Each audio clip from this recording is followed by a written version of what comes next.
ሁላችሁም እዚህ ጋር ያላችሁ ሙስሊም እህቶቼ ሰላም አለይኩም ወራህመቱላሂ ወበረካቱ። ክርስቲያን ወገኖቼም ሰላም ብያለሁ።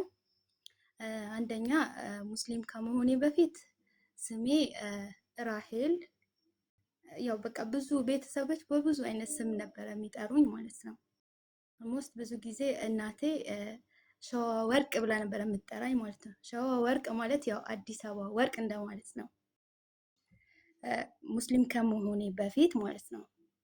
እና ሙስሊም ከመሆኔ በፊት ምን አይነት ልጅ ነበርሽ አልሽኝ እና የሆነ እንዴት ብዬ ልንገርሽ፣ በቃ የሆነ ያው ክርስትናው ስትሆኚ ብዙ ነገር አለ። ሙስሊም ከመሆኔ በፊት የሆነ በቃ ከአለባበሴም ከጸጉሬም የሆነ በቃ ለየት ያልኩ ልጅ ነበርኩኝና ለቤተሰብ ምናምን እና ብዙ ጊዜ ቤተሰብ ላይ የሆነ በጣም እንትንላቸው ነበረ፣ አስቸግራቸው ነበረ። በአለባበሴም የሆነ በምለብሰው በአረማመዴም በቃ በሁሉም ነገር ላይ ማለት ነው። አደብ የሚባለው ነገር አለ፣ አደብ አልነበረኝም። እና በቃ እንዴት ብዬ ልንገርሽ፣ በቃ ታውቂዋለሽ ክርስትና ላይ ስትሆኚ ማለት ነው የሆነ ልብሽ ወደ ሰይጣን አብሮሽ ስለሚሆን ልብሽ ወደ ሌላ ሌላ ነገር ነው የምትሆኚው ማለት ነው። እና ኦልሞስት ወደ ሙስሊም ከመሆኔ በፊት 18 ዓመቴ ምናምን ይሆናል ያኔ ማለት ነው፣ ወደ እስልምና ሳልገባ በፊት። እናም በዛው አጋጣሚ ከዛ ወደ እስልምና ከመግባታችን በፊት ሁሉም ፋሚሊዎቼ የጉራጌ ልጅ ነኝ። ቤተሰቦቼ ሁላቸውም ጉራጌ ናቸው። ገጠር ነበረ የምኖረው ማለት ነው፣ ጉራጌ ክልል።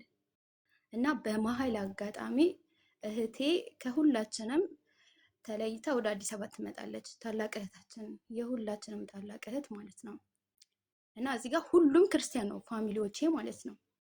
አጋጣሚ እሷ ወደ አዲስ አበባ ስትመጣ ያው ከቤተሰቦች ጋር እኔ ታናሽ እህቴ ወንድሜም አዲስ አበባ ሄደዋል። እና ከአባቴ ጋር ምናምን እናቴ እኔ በቃ ቤት ውስጥ 4 ነን ማለት ነው።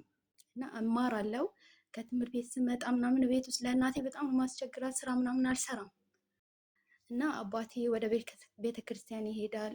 እናቴ ያው ብዙ ጊዜ ቤተክርስቲያን አትሄድም፣ ቤት ውስጥ ነው የምትጸልየው ማለት ነው። እናቴ ከዛ በፊት ሙስሊም ነበረች። አባቴ ከፍራ ነው ያገባችው፣ ክርስቲያን ሆና ነው መጀመሪያ ሙስሊም ነበረች፣ ከዛ ከፍራ ነው አባቴን ያገባችው ማለት ነው። ይሄን ያክልም ስለ እስልምና እውቀት ምንም አልነበረም በዛን ሰዓት ላይ ማለት ነው። እናም ከዛ እያለ ያው ህይወት ይቀጥላል። የሆነ ታይም ላይ እህቴ ወደ አዲስ አበባ ትመጣለች እና የሆነ ጊዜ ላይ ትምህርት ቤት ላይ ሙስሊም ልጆች አሉ።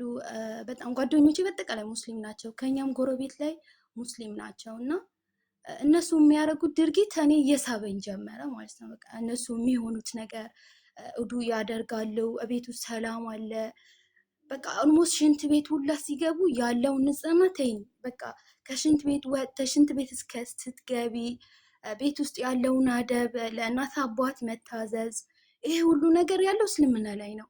እና ጓደኞቼ ትምህርት ቤት ላይ ይማርኩኛል በቃ እስልምና ላይ ሂጃብ አጠማጠማቸው ምናምን።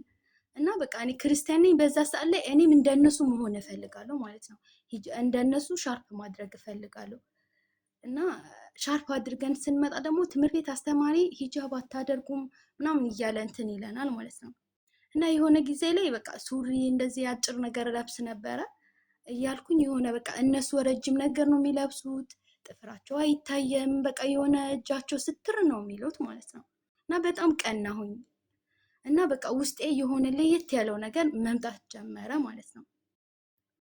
እና ያኔ በቃ ምን አለበት የኔን ቤተሰብ እንደዚህ አይነት ነገር ቢኖር እያልኩኝ ውስጤ ይመኛል ማለት ነው።